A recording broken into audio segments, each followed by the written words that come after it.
ውሸት አይጠቅምም። በእንባ ያዞንባ በማንባት ኦርቶዶክስን ማዋረድ አይቻልም። እውነት እውነት ናት። አውሬነት ያለው ክፋት ያለው መከፋፈል ያለው እናንተ ቤት እንጂ ኦርቶዶክስ ቤት አይደለም። ኦርቶዶክስ ኢትዮጵያ ላይ ብትጠፋላችሁ ደስታውን አትችሉም። ግን የግብፅ ኦርቶዶክስ አለ፣ የራሽያ ኦርቶዶክስ አለ፣ የአርሜኒያ ኦርቶዶክስ አለ፣ የእስራኤል ኦርቶዶክስ አለ፣ የግሪክ ኦርቶዶክስ አለ፣ የህንድ ኦርቶዶክስ አለ፣ የኢራን ኦርቶዶክስ አለ። የሁሉም ሀገር ላይ ኦርቶዶክስ አለ። እንዴት አድርጋችሁ ልታጠፉ ነው? ጭካኔያችሁ፣ አርመኔነታችሁ በተለይ ከኦርቶዶክስ ዲያቆንን ዘማሪነን ምናምን ብላችሁ ወጣችሁ በብልግናችሁ ወጣችሁ ሰዎች ኦርቶዶክስ ላይ የምትሰሩት ነገር እጅግ እጅግ ይዘገንናል። አሁንም እናገራለሁ፣ የእውነተኛው ክርስቶስን የተቀበለ ሰው ደስታ ሐሴት ያደርጋል እንጂ በየመንገዱ ላይ ሃይዌይ ላይ ይወረውረኛል የሚል ትምህርት የለው። ሃይዌይ ላይ ሙቺ ሙቺ ይለኛል። እርኩስ መንፈስ ነው የተቀበልሽው፣ እውነተኛውን ክርስቶስ አይደለም። ለምን መሰለሽ? እስር ቤት የተወረወሩት ጳውሎስና ሲላስ ተቀጥቅጠው የተወረወሩት እግዚአብሔርን ሲያመሰግኑ ምንድነው የሆኑት? ምኑ ተከፈተ? ተከፈተ በሩ ይላል። ተከፈተ በሩ ይላል። ሰለስቱ ደቂቃን 3 ደቂቃኖች አንተን አናመልክም የምንሰግደው ለእግዚአብሔር ብቻ ነው ባሉበት ጊዜ ምንድነው የሆኑት? እሳት ውስጥ ተከተው ቅዱስ ገብርኤል ተልኮ ምንድነው ያደርጉት? ስለ እግዚአብሔር እየዘመኑ እግዚአብሔርን እያመሰገኑ ነው የታዩት። ድነዋል። ዳዊት ይቅርታ ቅዱስ ዳንኤል አንበሳ ውስጥ መንጋጋ ውስጥ ጉድጓድ ውስጥ ሲጣል ምንድነው የሆነው? የአንበሶቹን መንጋጋ ነው ይዘጋለት። በሙሉ ወደ እግዚአብሔር የሆነውን ሽፋን ከቨር ነው የሚሰጠው እግዚአብሔር እንጂ ሙትሙት አይልም። አንቺም ብቻ ሳይሆን ኤርሚያስ ምንድነው ያለው? አይተንፍሱ ኤርሚያስ አይተንፍሱ እኔም ሙትሙት ይለኝ ነበር አለ። የሙታን መንፈስ ነው ያለ።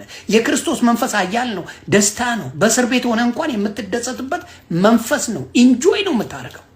እየተቀበላችሁት የርኩስ መንፈስ ስለሆነ ምን ሆነ? ይሄ ነገራችሁ ተረበሸ። በውስጣችሁ እውቀት የለም፣ ክፋት ግን አለ። የክፋት መንገድን ኦርቶዶክስ ሙሉ በሙሉ የኢትዮጵያ ብትጠፋላችሁ ደስታችሁ ነው። ይህን ደግሞ ጌታ ኢየሱስ ክርስቶስ አያደርገውም። ለምን? ቤተክርስቲያን የኦርቶዶክስ የተመሰረተችው በምን ላይ ነው? በክርስቶስ ደም ላይ ነው። በአብ ወልድ በመንፈስ ቅዱስ ነው። እኔ ለጠይቃችሁ አንድ ጥያቄ እዚህ ላይ ማብራራው፣ መዳን ብቻ በማመን በቃል ብቻ ነው ለምትሉ መንፈስ ቅዱስን የት ነው የምታገኙት? ለምሳሌ ዮሐንስ ሲናገር እኔ በውሃ ጠምቃችኋለሁ፣ የንስሐ በውሃ ጠምቃችኋለሁ፣ በመንፈስ ቅዱስ የሚያጠምቃችሁ ግን ከኔ በኋላ ይመጣል አለ። በመንፈስ ቅዱስ ያልተጠመቀ መንፈስ ቅዱስን እንዴት ሊያውቀው ይችላል? ስለዚህ በአብ ወልድ በመንፈስ ቅዱስ ካልተጠመቅ መንፈስ ቅዱስ አንተ ውስጥ ሊኖር አይችልም። ከየት አምጥተህ ነው የምትድነው? ከየት ታመጣዋለህ? አብና ወልድን ይዛል። እሺ አብን ታምናለህ፣ ወልድን ታምናለህ። መንፈስ ቅዱስን የምታገኘው በመንፈስ ቅዱስም ስትጠመቅ። በመንፈስ ቅዱስም ካልተጠመቅ ምንም አይነት ምን አታገኝም፣ መንፈስ ቅዱስ አታመጣ። ስለዚህ ትምህርታችሁ እንኳን የክርስቶስ ነገር የጎደለው የአብ ወልድ የመንፈስ ቅዱስ ነገር የጎደለው ትምህርት እያስተማራችሁ ሰዎችን ወደማይረባ ቦታ ትወስዳላችሁ። ጌታ ኢየሱስ ክርስቶስ ይቅር ይበላችሁ።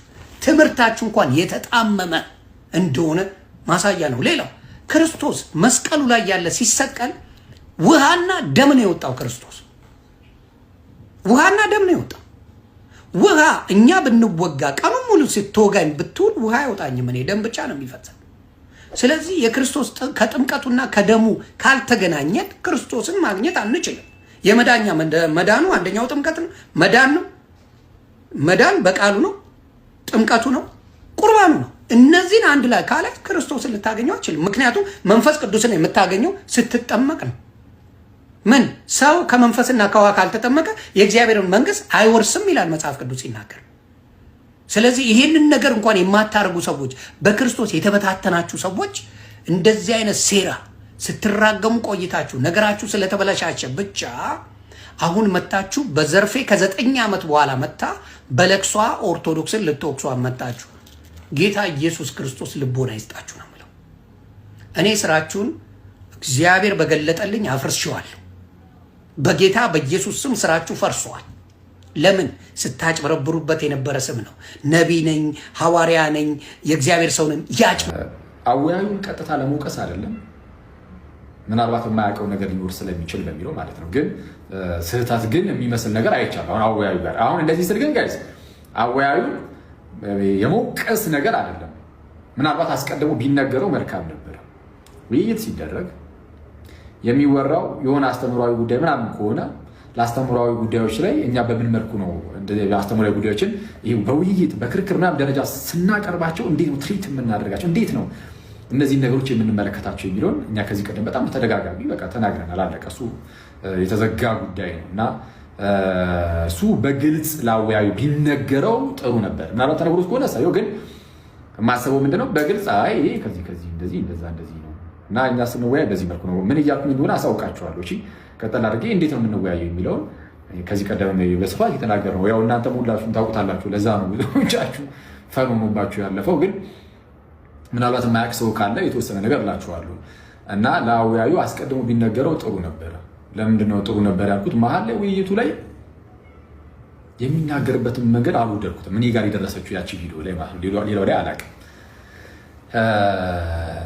ምን የሚለው ለምሳሌ አይ ከመጽሐፍ ቅዱስ አንጻር ነው ማየት ያለብን፣ ገድላት ተአምራቱ ያስተምህሮ መወያያ ምናምን አይደሉም እኮ መከራከሪያ አይደሉም፣ ከሌላ ቤተ እምነት ጋር የምንከራከርባቸው መጽሐፍት አይደሉም ሲል ከተባለ ተባለ ማለቅ። አወያዩ ገብቶ ኖ አይ እንደዚህ የሚባል ነገር የለም፣ ንብረትነቱ የቤተ ክርስቲያን ነው ወይ የማትቀበል ከሆነ አሁኑ በግላጭ እዚሁ ጋር ኦፊሻሊ አልቀበላቸውም። አሁን ይሄ አወያይ መብት አይደለም፣ ይሄ ህዝቡ ነው የሚፈርደው።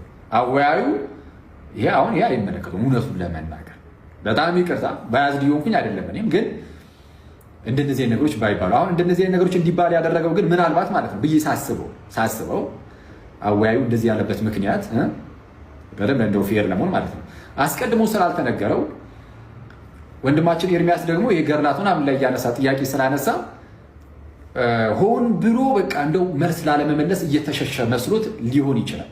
ስለዛ ጠያቂው ሰው የጠየቀው ነገር እንዲመለስለት ምናምን እንደዛ ለማድረግ ሊሆን ይችላል ብዬ አስባለሁ። ግን ትክክል አልሰራው። ትክክል ያልሰራው ግን እንዳልኳችሁ መጀመሪያውንም ስላልተነገረው ሊሆን ይችላል። ስለዛ እንደነዚህ አይነት ውይይቶች ሲደረጉ አስረግጦ መጀመሪያ መናገር በጣም ጥሩ ይመስለኛል።